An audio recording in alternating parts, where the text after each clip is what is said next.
सफल है भारतीय सेनार ऑपरेशन महादेव। निपात 3 आतंकवादी मध्य थिला पहलगाम आक्रमणर मास्टरमाइंड।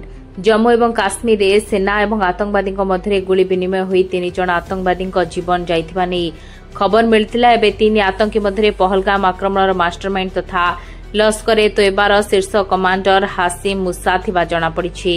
हासिम पूर्वरु जणे पाकिस्तानी सेना सैनिक भाबरे काम करथिला।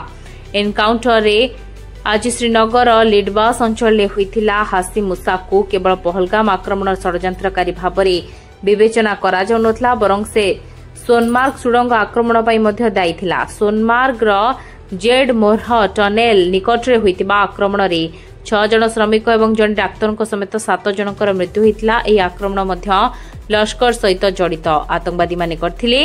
एथिरे हासिम मुसा मध्य शामिल थिला। हासिम मुसा पाकिस्तान स्वतंत्र तालीम प्राप्त सेना यूनिट स्पेशल सर्विस ग्रुप जड़े पारा कमांडो थिला। 2022 मसीह से भारत अनुप्रवेश कर लश्कर में जोग देइतिला। एहापरे से अनेक आक्रमण योजना करथिला।